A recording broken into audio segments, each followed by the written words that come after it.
आस्था channel पर प्रभु की परिभाषा प्रभु की देखकर बहुत से भक्तात्माओं ने ये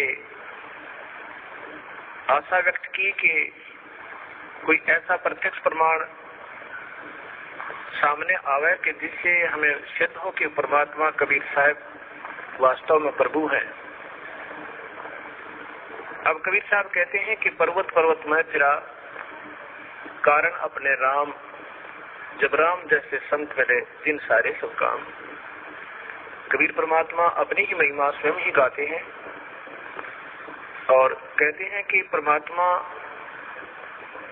से हम जो सुख चाहते हैं, पुत्र बांझ को पुत्र हो,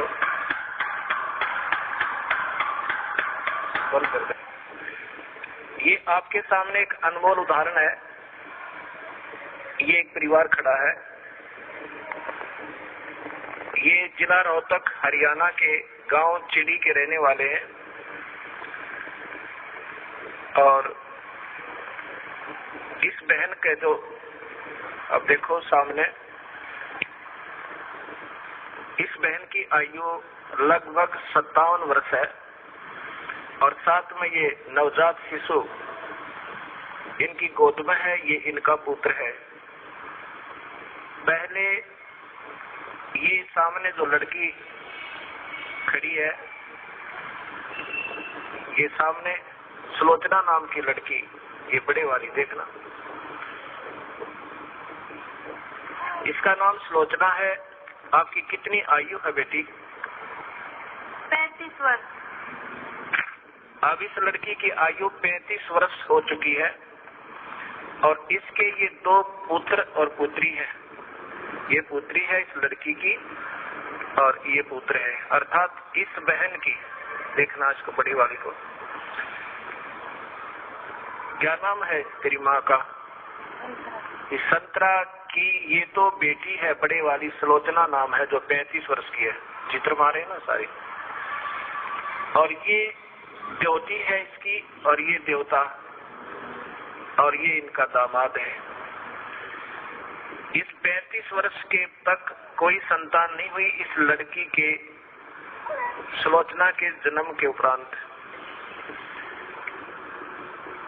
अब इस बहन ने एक अपनी बहन का पुत्र भी गोद लिया। जब वो 10 वर्ष का हो गया तो उसकी मृत्यु होगी। उसकी मृत्यु के बाद ये पागल होगी। इस संतरा की ननंद गांव झांसुआ के अंदर ब्याही हुई है, वो बहुत बीमार रहती थी, सब जगह घूम ली थी, बर्बाद हो चुकी थी। और कबीर परमात्मा के चरणों में आते ही कर्म दंड कटते ही वो स्वस्थ होगी। अब 4 वर्ष हो गए। तब वो अपनी बीमारी का इलाज हो जाने के बाद उसने फिर अपनी इस भाभी से प्रार्थना की जिसका संतान नहीं थी, एक पुत्री होने के बाद। ये जो सामने आपने चित्र में पुत्र को लिए हुए दिखाई दे रही है। फिर इधर लो, उसने जाकर के अपनी भाभी से, संतरा से प्रार्थना की कि आप यहाँ नाम ले लो। ये पागल हो चुकी थी, ऐसे इसका इलाज भी करवाया गया कि ये पागल हो चुकी है, मेडिकल आदि में ले जाकर। तब इसने प्रार्थना की कि आप हमारे गुरुदेव इस दास का नाम बताया, वहां चलो, उनसे उपदेश लो। कबीर परमात्मा की रजा से आपकी ये सुनी गोद भी भरी जा सके है। अब 57 वर्ष की आयु में, और ये अनमोल कहानी करना कोई बच्चों का खेल नहीं है, ये पूर्ण परमात्मा कबीर साहब की समर्थता का प्रत्यक्ष प्रमाण है। ये नहीं मानी कि अब नहीं हो सकता कुछ भी।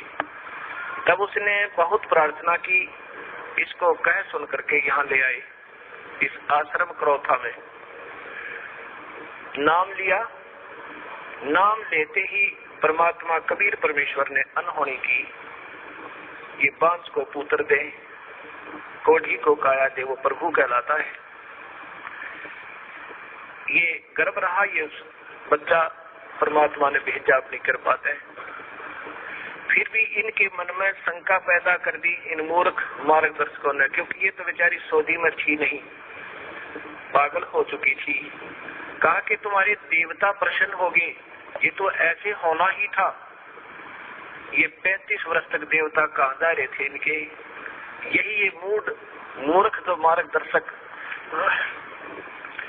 कि कहीं तुम्हारी प्रभुता और तुम्हारे ये रोजी रोटी समाप्त ना हो जाए, फिर भी गुमराह करने की चेष्टा की। इनके दिल से यहाँ की आस्था हट गई और फिर अपनी उन्हीं देवी देवताओं के चक्कर में पड़ गई।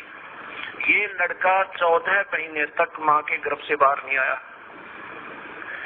सब डॉक्टर पच लिए कि ये लड़का शायद खत्म भी हो जा बालक। फिर वही जिसने इसको नाम दिलाया था, इसकी ननद, वो गांव गई, उसने कहा कि नादान ने जुल्म कर दिया। ऐसे प्रमाण, प्रत्यक्ष प्रमाण के बाद भी तुम्हारी बुद्धि भ्रष्ट होगी, चलो जाकर माफी मांगे, दोबारा उपदेश ले। तब ये बेचारी यहाँ आई और जो भी उन देवता का कर रखा था वो कुरडिया बट हो क्या था गए, नाम लेकर भी दोबारा माफी मांगी कि मेरे से गलती होगी। तब तीसरे दिन इस लड़के का जन्म हुआ। बोलो सतगुरुदेव की जय। ये सामने आप फिर देखिए इसी पुण्य परिवार को। आज इनसे पूछ कर देखो इन्होंने कितने देवी देवता पूजे थे और क्या क्या इन्होंने ना किया होगा। और कबीर परमेश्वर ने ये सुख दिया जो पृथ्वी पर कोई नहीं दे सकता। ये वो परमात्मा है जो भाग्य के बिना भी दे सकता है। ये आपके सामने प्रत्यक्ष प्रमाण है। बोलो सतगुरुदेव की। बंदी छोड़ कबीर साहेब की। सत साहेब।